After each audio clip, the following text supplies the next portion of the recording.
Welcome to Art by Anna Marie. I'm Anna Marie, and today I want to talk to you about combining watercolor with journaling. Have you ever felt how calming and wonderful painting is? Let me know in the comments down below.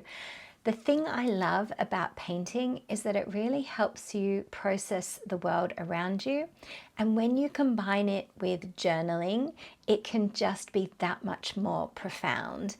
Watercolor journaling elevates your experience of painting.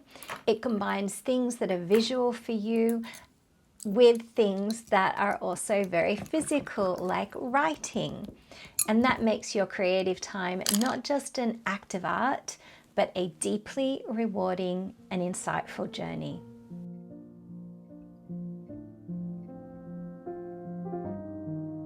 Today, I want to encourage you to slow down and find a moment of peace and reflection. It's so important for our mental and emotional well-being. Watercolor journaling is going to offer you just that. So if you want to paint along with me today, grab whatever colors you have. We're going to do a really fun kind of painting that is all about not completely acting our age. Sometimes when we process images from our minds or surroundings and we couple them with written words, we can really improve the creative process. It will nourish our mind and our heart and our souls, and it will maybe make us laugh and maybe make us think. And that's why I've chosen to paint this happy birthday celebratory, how old are you, pineapple. This is a bonus lesson that I'm sharing with my unlimited members in the Art Skill Academy, and I'm also going to put it in my new watercolor journaling course. So if that sounds interesting to you and you want to continue to paint and be supported and have just beautiful, amazing, creative, intuitive expression, then go ahead and click the link down below. So my students are going to already start this at the moment, but I encourage you to start it as well. Don't judge anything that you're drawing or painting. Just start journaling your thoughts and your reflections. Even if you feel that that is too personal, you could even journal a poem that has something to do with age. In my case, I'm going to go for these fun colors and I'm going to lay them on really loosely because I really believe that watercolor journaling is not the cure, but definitely one of the treatments of perfectionism.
I thought it would be fun to give this little pineapple a set of sunglasses and then maybe do some palm trees above some waves just to kind of keep it fun and cartoony and have a play around with it. And I really wasn't worried about getting these palm trees looking exactly like palm trees.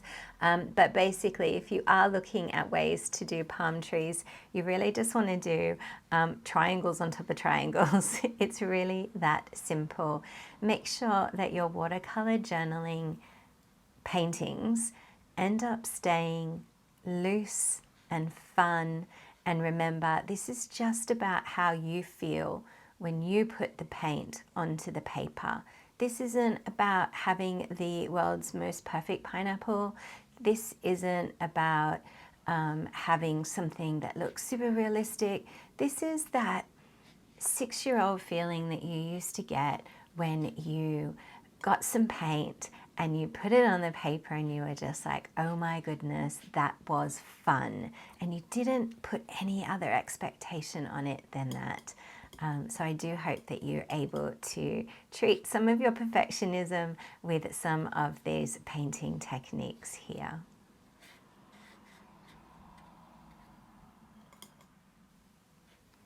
And let me tell you a little bit more about the process of watercolor journaling, because it can really start with anything.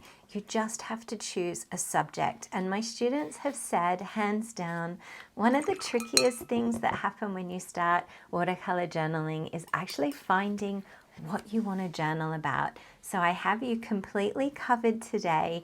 We are journaling all about how it feels to age, but we're going to do it in a really fun, grateful kind of way.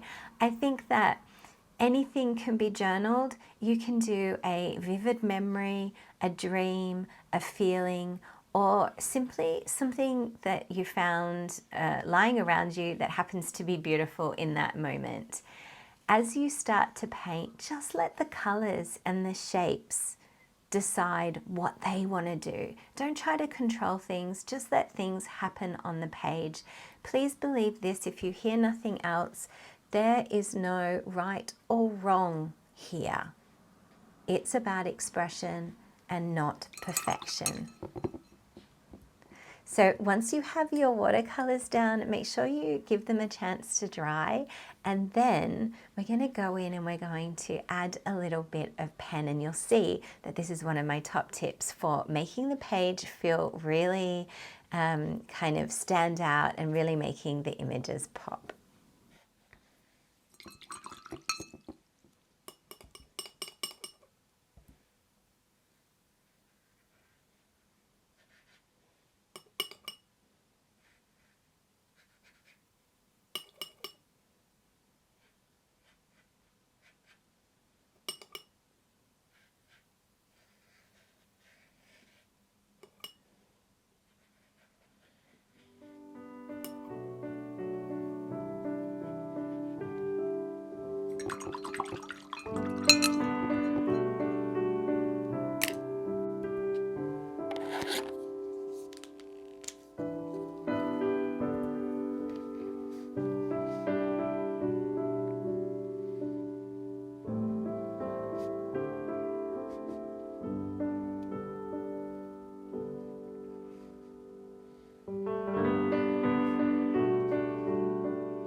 it's a great idea to keep your watercolor journal and your supplies near you so that you don't create any reason for not starting. Remember, this is personal and there is no deadline and there is no expectation for you to meet in this activity.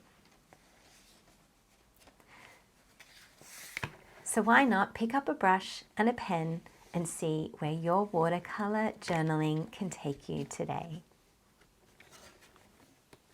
If you like access to all of the resources that my students get inside the Paint My World watercolor journaling course, click the link below. And if you really like these journaling prompts, go ahead and subscribe to this channel and let me know down in the comments and I will design another lesson for you.